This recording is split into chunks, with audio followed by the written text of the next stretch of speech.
Hello everyone, my name is Sobia Fatima, MBBS second professional student from Nalanda Medical College, Patna. और आज ये topic start करने से पहले I want to thank everyone for 1000 subscribers. ये मेरे लिए बहुत बड़ी अचीवमेंट है और आप सब ऐसे ही सपोर्ट करते रहिए। तो जैसा कि आज 1 सितंबर हो गया है और 13 सितंबर आने में कुछ ही टाइम बचा है, तो बहुत से बच्चे सोच रहे होंगे कि अभी क्या करना है। बहुत से लोग यूट्यूब पे वीडियोस देख रहे होंगे स्ट्रैटेजीज़ के, बहुत लोग खुद से सोच रहे होंगे कि अब ऐसा क्या करें कि मेरा नीट निकल जाए। लास्ट के कुछ बचे दिन बहुत इंपॉर्टेंट होते हैं। आज मैं आपको स्ट्रैटेजी नहीं बताने वाली हूँ, आज मैं आपको रियलिटी बताने वाली हूँ कि मेरे साथ नीट के कुछ दिन पहले क्या क्या हुआ था और मैंने क्या क्या किया था। होप ये आपको अच्छा लगेगा तो लाइक करिएगा, व्यूज़ अपने कुछ देने होंगे तो कमेंट ज़रूर करिएगा, और अगर आप मेरे चैनल पर नए हैं तो मेरे चैनल को सब्सक्राइब ज़रूर करिएगा।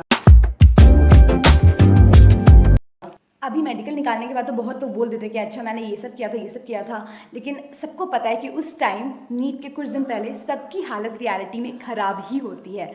कोई ढंग से सोच नहीं पाता। अपने दिमाग में तो बहुत सारी स्ट्रैटेजीज बना के चलते हैं। अच्छा अभी स्टार्टिंग में कुछ दिन अभी ये कर लेंगे, वो पढ़ लेंगे, फिर लास्ट के एक हफ्ते पहले प्रीवियस ईयर हर तरह के सॉल्व कर लेंगे। तो मैंने भी कुछ ऐसा ही सोचा था। मैंने बायो एंड के लिए रख दिया था कि मैं बायो का रिविजन एंड में करूँगी। तो जब मैं एंड आने लगा तो फिजिक्स, केमिस्ट्री, ये सब उतना ज़्यादा क्वेश्चन सब कुछ सॉल्व करना छोड़ दिया था मैंने। मैं बस बायो पढ़ती थी, हर दिन 2 से 3 चैप्टर रिवाइज कर लेती थी जो मुझे आते थे, फिर भी एक बार रीडिंग मार ही लेती थी एनसीईआरटी से। वो सोचा था मैंने करने का। उसके अलावा फिजिक्स के फॉर्मूलाज देख लेती थी। अब क्या करते हैं, एंड मोमेंट में तो क्वेश्चन हम लोग बना नहीं सकते बैठ के, ढेर सारा फिजिक्स का टाइम वेस्ट होगा। नहीं एंड में हम लोग कोई चैप्टर नया शुरू कर सकते हैं, क्योंकि कितना ही पढ़ पाएंगे उस चैप्टर में हम लोग। एंड मोमेंट में तो फॉर्मूलाज ही काम आते हैं ना, क्योंकि अभी तो आपको स्मार्ट स्टडी करनी है। अभी आप बैठ जाएंगे लेकिन कि अच्छा डेरिवेशन कैसे हुआ था वो देखेंगे, उसके बाद आप फॉर्मूला लर्न करेंगे, तो ये बेमतलब का चीज़ है। तो एंड मोमेंट पे तो सिर्फ फॉर्मूलाज ही देखना है। जो चैप्टर आप नहीं भी पढ़े उसको कम से कम आप एक तरफ फॉर्मूला लिख के रखिए, उसी को रट जाइए। क्या पता फॉर्मूला पे ही क्वेश्चन आ जाए डायरेक्ट और आप बाद में रिग्रेट करें कि ये तो सिंपल फॉर्मूला से बनने वाला था, नहीं बना। तो एंड में मैं यही करने का सोची थी कि मैं एंड में फिजिक्स के फॉर्मूलाज देख लूँगी, केमिस्ट्री का भी जो इंपॉर्टेंट पॉइंट्स मैंने मार्क किया है, केमिस्ट्री में बहुत सारे फॉर्मूलाज है वो सब देख लूँगी, और बायो का रिविजन करूँगी एनसीईआरटी से।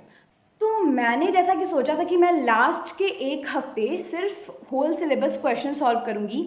मैंने नीट का तो सोचा ही था, उसके अलावा मैंने सोचा था कि जेई मेंस, एम्स, जिपमर, जितना भी क्वेश्चन हो सब कलेक्ट कर लिया था और सोचा था वो सबको बनाऊंगी, क्योंकि ऐसा भी तो हो सकता है तुक्का से 1-2 क्वेश्चन जेई मेंस का डायरेक्ट पूछ दे। लग का क्या है, तो रिस्क लेने का कोई चांस नहीं था।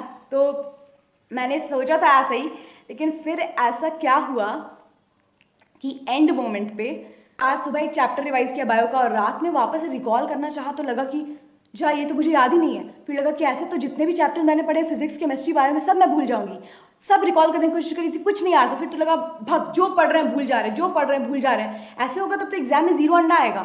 मतलब यही सब थॉट्स दिमाग में आ रहे थे, लेकिन ऐसा होता नहीं है, ये बस लगता है। क्योंकि जब एग्जाम में आप सॉल्व करने जाओगे, आपको जब वो क्वेश्चन आएगा ना तो आपको उसी टाइम आंसर स्ट्रक करेगा अगर आपने अच्छे से पढ़ा था।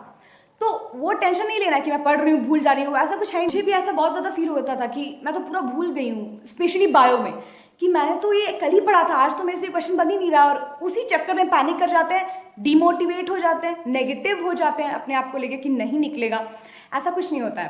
क्वेश्चन देखते ही 4 ऑप्शन में से अगर आपने अच्छे से पढ़ा हुआ है पहले तो आप सही आंसर ही टिक करेंगे। एक और बात है जो मैंने फॉलो की थी, वो ये था कि नीट जिस दिन है उसके एक दिन पहले कुछ नहीं पढ़ना है, क्योंकि ऐसे भी लास्ट डे पढ़ने से कुछ नहीं होगा। तुम लास्ट डे कितना भी रट जाओ, कितना भी, अच्छा लास्ट डे है 24 घंटा बहुत कुछ पढ़ सकते हैं, तब भी तुम जब एग्जाम में जाओगे ना तो जो तुम एक दिन पहले पढ़े वो कुछ नहीं तुमको याद रहेगा। तुम वही सॉल्व करोगे जो तुम पहले से पढ़े हुए थे, और जो तुम पहले पढ़ चुके हो वही तुमको याद रहेगा। तो याद है कि एंड मोमेंट में मेरी प्रेपरेशन सब सेट थी, सब कुछ मैंने सही से किया था, मगर फिर भी 5-6 दिन पहले नीट के जब मैं रात में सोने जाती थी, अपनी बहन के साथ सोती थी, तो वो मुझे बताती थी कि मैं बीच रात में उठकर टेंशन में रूम में ही चारों तरफ घूमने लगती थी।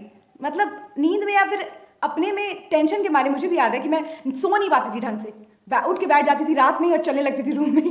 मतलब इतना ज़्यादा मैं स्ट्रेस्ड थी, पता नहीं क्यों ऐसा होता ही है, चाह के भी स्ट्रेस आ ही जाता है कितना भी तैयारी हो।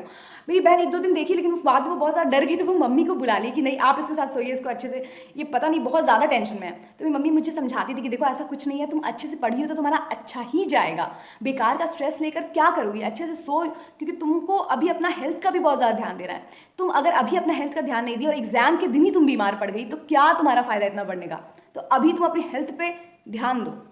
तो मैं यही बात आप सबको ही बोल रही हूँ। और दूसरी बात कि सब लोग बोलते हैं कि नीट जिस दिन है उसके एक दिन पहले 9 बजे ही सो जाना चाहिए, क्योंकि नीट के दिन सुबह जल्दी उठना होता है। तो जल्दी सो जाइए। मुझे भी ऐसा बहुत लोगों ने कहा, मेरे टीचर्स ने कहा, बहुत लोगों ने कहा ऐसा कि जल्दी सो जाना। तो मैंने भी बहुत कोशिश की जल्दी सोने की। मैं 9 बजे मम्मी के साथ लेट गई थी, मगर उसके बाद से मुझे एक सेकंड के लिए भी नींद नहीं आई। इतनी, पता नहीं उसको नर्वसनेस कहेंगे कि एक्साइटमेंट कहेंगे, आई डोंट नो, बट मुझे नींद आ ही नहीं रही थी। मेरे दिमाग में बहुत सारी चीज़ें एक साथ घूम रही थी, जैसे कि सबके दिमाग में घूमती हैं। क्वेश्चन कैसा आएगा, जो मैंने पढ़ा उससे आएगा कि नहीं आएगा, कुछ ऐसा टॉपिक तो नहीं आएगा जो मैंने गलती से एकदम नहीं देखा है, या फिर कोई ऐसा टॉपिक जो मैं पढ़ी हूँ मुझे उस टाइम पर याद नहीं आया, या फिर कैलकुलेशन मिस्टेक हो जाए, या फिर कोई क्वेश्चन अधूरा पढ़ लूँ। इतने सारे सवाल, ऊपर से अम्मी अब्बू का नाम रोशन करने का जो दिमाग में एक होता है कि अगर नहीं निकल पाया, क्योंकि मैंने एक ड्रॉप लिया हुआ था, तो अब्बू बोले थे कि इस बार बेटा प्लीज़, मतलब एक तरह से बोले थे, तो डायरेक्ट तो नहीं बोलेंगे लेकिन हाँ समझिए। तो ये तो एक प्रेशर अलग से होता है जब आप एक ड्रॉपर हो। फिर वो मुझे आज तक वो दिन याद है कि मैं एक सेकंड के लिए भी नहीं सोई थी। सुबह में मुझे लगता है मैं 5 बजे या 6 बजे समथिंग सोई होंगी 15-10 मिनट के लिए, और उसी हालत में मैं नीट देने गई थी बिना सोए। और मैं जब नीट देने गई थी तो मैंने सारे रूल्स को फॉलो किया था, अच्छे से मुझे याद है, सारे रूल्स को फॉलो किया था। मगर गलती से मैं जो चप्पल पहनी थी उसमें एक थोड़ा सा, मतलब चप्पल के स्टार्टिंग में एक डिज़ाइन था मेटल का, तो मैंने उस पर ध्यान नहीं दिया था। तो मुझे बोला गया कि वो चप्पल आप खोलिए क्योंकि उसमें मेटल है। और उस टाइम जो कड़कता धूप, उसी धूप में मुझे चप्पल खोलना पड़ा, और पैर इतना जल रहा था, जलते जलते, मतलब लोयला मुझे स्कूल मतलब सेंटर अलॉट हुआ था, तो जलते जलते पैर में मैं कैसे दौड़ के क्लासरूम गई थी। मुझे अभी तक याद है, मैं पूरे टाइम नंगे पाँव थे, पूरे टाइम। तो हो गया सब कुछ, मैंने बता दिया। तो ओवरऑल मैं जो आपको बताना चाहती हूँ कि मेरे लास्ट 10 डेज प्रिपरेशन या जो भी उससे, कि मैंने लास्ट 10 डेज में कोई एक्स्ट्रा क्वेश्चन सॉल्व नहीं किया था, मैंने लास्ट डेज में कोई एक्स्ट्रा चैप्टर शुरू नहीं किया था, मैंने बस रिविजन किया था। और वही रिविजन आप लोग को भी करना है। फालतू का नेगेटिव थॉट्स नहीं लाना है, वो कह ही सकती हूँ क्योंकि वो आपके ऊपर ही है, नेगेटिव थॉट तो आ ही जाते हैं, लेकिन फिर भी मोटिवेटेड रहना है, हमेशा मोटिवेटेड रहना है। मैं भी एंड मोमेंट में, मुझे याद है कि मैं बहुत ज़्यादा मोटिवेशन वाले वीडियोस देखने लगी थी कि अच्छा मैं भी कर सकती हूँ इस टाइप का फीलिंग के लिए। तो वो आप भी देख सकते हैं। अगर आपको किसी भी तरीके से, अगर आपको पॉजिटिविटी ढूंढ के लानी है इस नेगेटिव सिचुएशन में, तो आप लाइए। क्योंकि आप, मुझे पता है कि जब मेरे जितना इंसान जो इतना ज़्यादा नेगेटिव हो गया था एंड मोमेंट में, जब उसका नीड निकल सकता है तो आपका भी निकल सकता है। इसलिए stay positive, try to stay positive, try to stay away from negative thoughts, and all the best, and thank you मुझे सुनने के लिए अभी तक।